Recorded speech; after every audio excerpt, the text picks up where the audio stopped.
Pada Kamis 26 Mei 2022 siang waktu Swiss, anak laki-laki Gubernur Jawa Barat Ridwan Kamil, Emeril Khan Mumtaz, dilaporkan hilang.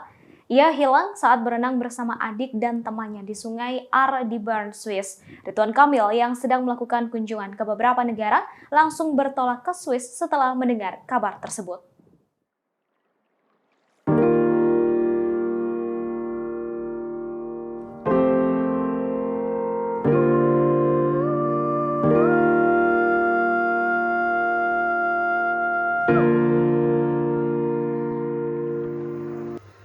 Selamat pagi semuanya, perkenalkan saya Yufati Atalada Sukita. Pertama-tama saya ingin mengucapkan syukur kepada Tuhan Yang Maha Esa karena telah memberikan kita kesempatan untuk berkumpul di pagi hari yang cerah ini. Saya juga mengucapkan selamat datang kepada pembimbing Himpunan Mahasiswa Prodi Psikologi, yaitu Bapak Garvin Goy, kepada Ketua Himpunan Mahasiswa Prodi Psikologi, yaitu Ibu Kezia Isabel, kepada Wakil Ketua Himpunan Mahasiswa Prodi Psikologi, yaitu Bapak Rian Wijaya, dan juga kepada Sekretaris Himpunan Mahasiswa Prodi Psikologi, yaitu Ibu Grace, dan seluruh anggota dari Himpunan Mahasiswa Program Studi Psikologi yang telah hadir pada hari ini. Seperti yang sudah saudara-saudara lihat pada video sebelumnya, Gubernur Jawa Barat yaitu Pak Ridwan Kamil baru saja ditinggal oleh anak sulungnya yang meninggal karena terbawa arus ketika berenang di Sungai Aare di Swiss pada tanggal 26 Mei 2022. Dapat dilihat juga pada video bahwa Pak Ridwan Kamil juga ikut menyusuri sungai untuk mencari anaknya yang hilang tersebut. Namun setelah pencarian selama 2 minggu, tepatnya pada tanggal 9 Juni 2022, jasad anak Pak Ridwan Kamil yang bernama Eril sudah ditemukan dalam keadaan utuh dan wangi. Hilangnya anak Pak Ridwan Kamil yang bernama Eril pastinya membuat keluarga Pak Ridwan sangat terpukul. Keluarga Pak Ridwan pastinya akan mengalami momen berduka setelah mengetahui bahwa anaknya yang hilang sudah meninggal.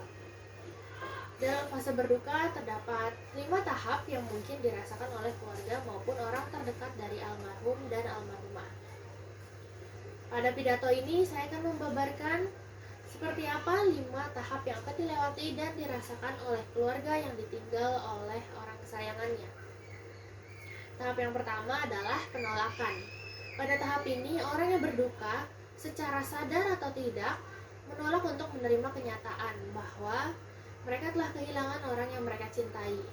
Karena kehilangan itu membuat mereka sangat patah hati.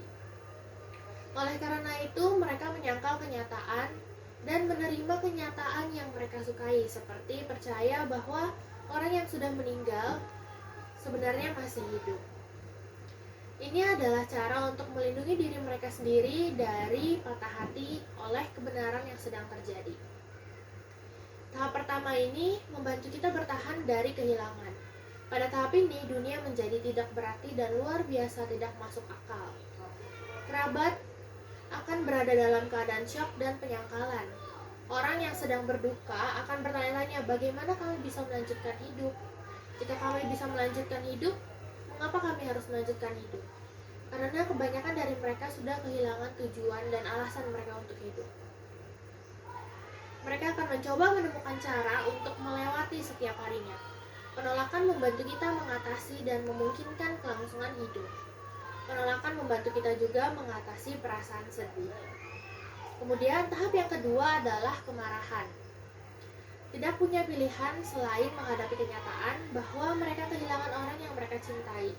Orang yang berduka memproyeksikan kemarahan mereka atau emosi negatif lainnya pada orang lain atau pada diri mereka sendiri, karena kebenaran tersebut sulit untuk diterima. Kemarahan adalah tahap yang diperlukan dalam proses penyembuhan. Kemarahan juga akan datang kepada keluarga yang ditinggalkan, meskipun mungkin kemarahan tampak tidak ada habisnya. Semakin benar-benar dirasakan kemarahan tersebut, akan semakin mulai menghilang dan semakin akan dekat dengan proses penyembuhan. Kemarahan itu tidak hanya dapat meluas kepada teman-teman, tapi juga kepada para dokter, keluarga, maupun diri sendiri. Atau juga kepada orang yang sedang dimakamkan. Selain itu, kemarahan juga mungkin akan timbul kepada Tuhan. Keluarga yang berduka mungkin bertanya, di mana Tuhan dalam saat ini? Di bawah emosi marah terdapat rasa sakit, jadi wajar saja jika merasa sakit hati ketika ditinggalkan oleh orang yang dicintai. Pada awalnya, kesedihan terasa seperti tersesat di lautan luas, dan terasa tidak ada yang bisa digapai. Lalu kemudian mungkin Anda akan merasa marah kepada orang lain yang mungkin tidak menghadiri pemakaman, atau mungkin juga orang yang tidak ada sedang di samping Anda, atau mungkin kepada orang yang sedang dimakamkan. Namun justru karena kemarahan itulah Anda merasa terdapat sesuatu yang Anda genggam.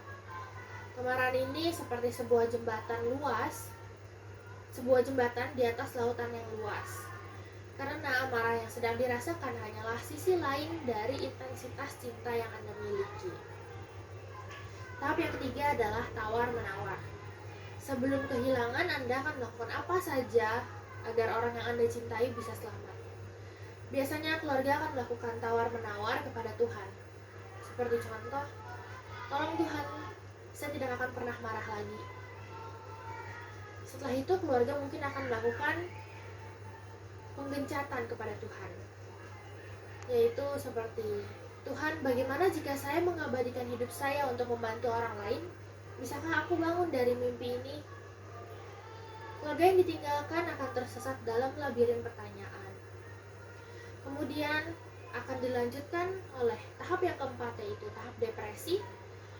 Setelah tawar-menawar, perasaan kita akan terfokus pada masa kini. Perasaan kosong akan muncul dengan sendirinya dan kesedihan memasuki kehidupan kita dengan lebih mendalam dan lebih dalam dari yang pernah kita rasakan atau bayangkan sebelumnya. Mungkin tahap depresi ini terasa seperti akan berlangsung selamanya. Namun, perlu diperhatikan juga bahwa ini bukanlah indikasi penyakit mental, melainkan hanya sebuah respon pada kehilangan yang besar. Kehilangan merupakan situasi yang sangat menyedihkan, dan dengan adanya depresi berarti seseorang tersebut sudah memiliki respon yang normal dan tepat.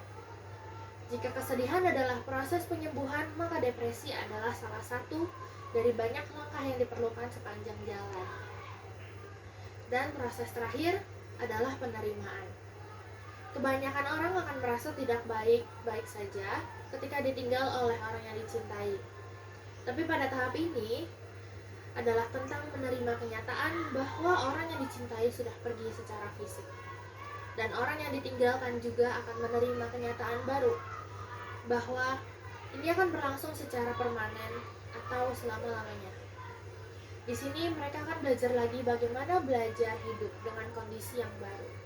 Seiring waktu, penerimaan akan berjalan sedikit demi sedikit dengan kehidupan yang sedang dijalaninya. Kita tidak akan pernah bisa mengganti apa yang telah hilang, tetapi kita juga bisa membuat koneksi baru, hubungan baru yang bermakna, ketergantungan baru, dan kita akan mulai dengan bergerak, kita berubah, kita tumbuh, dan kita akan terus berkembang. Kita mungkin mulai menjangkau orang lain dan terlibat dalam kehidupan mereka.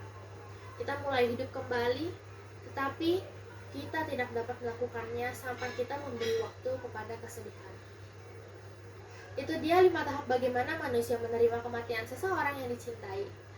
Berakhir sudah pidato dari saya pagi hari ini. Terima kasih kepada semua hadirin yang sudah mendengarkan. Saya pamit undur diri.